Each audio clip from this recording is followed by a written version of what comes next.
রায়ের প্রতি হওয়া প্রত্যেকটা অন্যায়ের এবার সুদে আসলে অনির্বাণের কাছ থেকে হিসাব চাইলো রায়ের মা। হ্যাঁ বন্ধুরা, ভিডিওতে লাইক দিয়ে দেখতে থাকুন। অনির্বাণ সোচ্চার রিসেপশনের পার্টিতে রায়ের মায়ের কাছে গিয়ে হাত জোর করে অনুরোধ করে বলতে থাকে যে মা, আমি খুব ভালো করেই জানি যে আপনি আমার উপর যথেষ্ট পরিমাণে রেগে আছেন, কিন্তু তার সত্ত্বেও একটা জিনিস অন্তত আপনাকে আমার হলেও করতে হবে, যে আমি চাই যে রাই যাতে আমার সাথে আজকে অন্তত রিসেপশন পার্টি থেকে ফিরে যায়। প্লিজ আপনি একবার ওকে বোঝানোর চেষ্টা করুন না। তখন এই কথা বলা মাত্র রায়ের মা বলতে থাকে যে কেন বলবো, তুমি এই কথাটা আমার সামনে এসে বলার সাহসটাই বা কী করে পেলে বলো তো অনির্বাণ?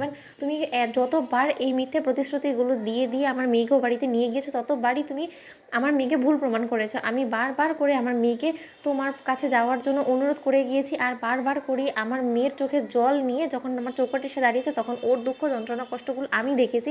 আমি সাক্ষী ছিলাম যে ও রাতের পর রাত ঘুমায়নি, কিন্তু তা সত্ত্বেও ওর চোখের জলের দাম তো অন্তত তুমি দিতে মোটেও বাধ্য না, তাই না? তুমি তো দিব্যি এখন তোমার এক্স ওয়াইফের সাথে সুখে ঘর সংসার করছো আমার মেয়েকে দূরে রেখে। তখন অনির্বাণ বলতে থাকে যে মা, এই পথটা কিন্তু আপনার মেয়ে নিজে থেকেই বেছে নিয়েছে। আমি বারবার করে স্রোতের বিয়ে চলাকালীন ওকে ফোন করে গিয়েছি আমার বাড়িতে ফেরানোর জন্য, কিন্তু ও কোনো মতেই রাজি হয়নি।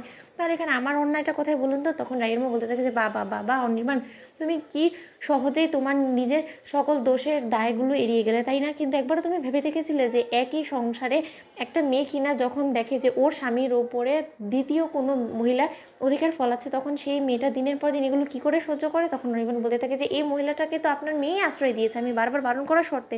তাহলে এখন ও যদি এরকম একটা বিপদে পড়ে যায়, তাহলে ওকে বাঁচানোর দায়িত্বটা তো আমাদের, তাই না? তাই সেই সুবাদে আমি ওকে বাঁচানোর জন্য স্রোতের ভিড়ে মিস করে গিয়েছি, কিন্তু এছাড়া অন্য কোনো রকম কোনো নোংরা উদ্দেশ্য আমার ছিল না মা। তখন এই কথা বলা মাত্র রায়ের মা অনির্বাণের উপরে ক্ষিপ্ত হয়ে বলতে থাকে যে দোহাই তোমার অনির্বাণ, আমি আর তোমার এই মিথ্যা ভুয়া বানোয়াট গল্পগুলো শুনতে চাইছি না। আমি ক্লান্ত হয়ে উঠেছি, আমার এখন শ্বাস নিতেও কষ্ট হয় তোমাদের এই কথা ভেবে ভেবে। তখন এই কথা বলা মাত্র অনির্বাণ বলতে থাকে যে না মা, আপনাকে যে করেই হোক না কেন অন্তত আপনার মেয়ের দিকে তাকিয়ে হলো এই জিনিসটা করতে হবে।